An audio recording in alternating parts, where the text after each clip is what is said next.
les gestionnaires de réseau, l'arrivée des unités de méthanisation qui injectent sur le réseau, c'est ce qu'on appelle la troisième révolution gazière. C'est vraiment une révolution. On passe d'un système énergétique avec des moyens de production centralisés et des usages locaux et des infrastructures qui font le lien. On passe exactement, quasiment à l'inverse, avec des moyens de production décentralisés, donc des unités de méthanisation qui vont injecter sur les réseaux locaux, et il va falloir assurer l'équilibrage du système énergétique. Ce que permet en fait aujourd'hui le réseau de gaz, par sa transformation, il permet d'assurer cet équilibrage permanent entre les injections de biométhane décentralisées et les usages locaux. Tout producteur peut s'adresser, que ce soit à GRDF ou à Natran, de base. Et après, à partir de là, l'un des opérateurs fait une première analyse et suite à ça, on a ce qu'on appelle une concertation, ce qu'on appelle le droit à l'injection. Et à partir de là, on oriente le projet vers soit GRDF, soit Natran. Au début de la méthanisation, ce fut très compliqué et on était même obligé de refuser des projets sur telle zone. Pourquoi? Parce que, comme vous le savez, les réseaux, c'est comme des routes. À un moment donné, ça peut bouchonner et on ne peut pas, s'il n'y a pas de consommateurs ou ce qu'on appelle d'exutoires, on ne peut pas injecter. Et il y a eu un vrai travail de fait sur ce qu'on appelle des rebours. Cette technologie permet d'aspirer le gaz pour le faire venir dans le sens inverse. Cela en fait permet plusieurs choses. Non seulement de faire installer d'autres unités de méthanisation, mais aussi ça participe, on va dire, à la solidarité de gaz vert. C'est-à-dire que si on ne peut pas le consommer sur le lieu même, sur la zone, on l'amène pour les voisins, pour les autres communautés de communes, les collectivités qui sont à côté.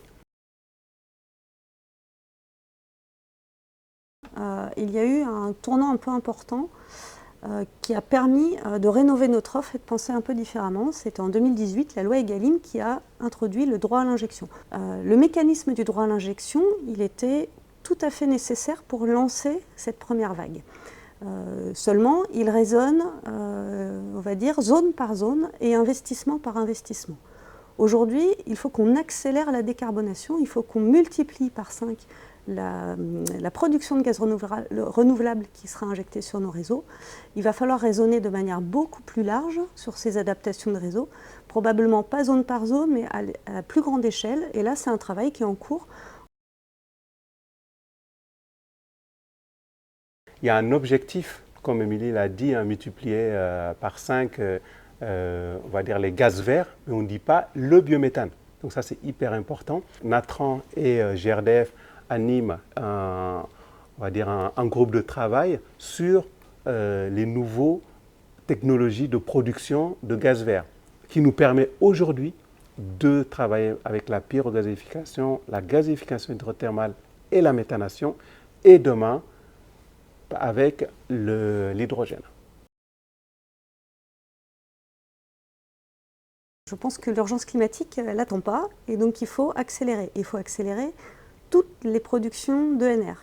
La méthanisation ou les nouvelles technologies, elles s'appuient sur des gisements de biomasse, dont la France dispose et qui permettent de bénéficier d'une énergie souveraine sans être soumis à un contexte géopolitique qui peut être parfois complexe à gérer. Pour les élus locaux, c'est également, ce développement des gaz renouvelables, c'est également un levier de développement de l'économie circulaire pour leurs administrés. Et dans tout ça, en fait, les réseaux, ils font le lien avec tout ça. Nos réseaux de gaz, ils sont existants. Il s'agit d'une infrastructure dans laquelle les collectivités et les pouvoirs publics ont investi depuis des années.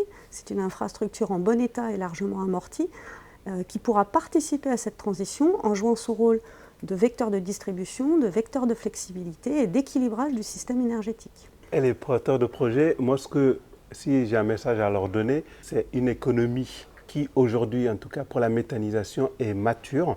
Côté agriculteur, il y a cette diversification. On a aussi d'autres porteurs de projets nouveaux qui arrivent. On appelle ça la méthanisation industrielle. Il n'y a pas de concurrence en tant que telle. Il ne faut pas hésiter.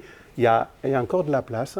Et puis, on est là pour vous accompagner peu importe le niveau de maturité et de réflexion qu'est votre projet.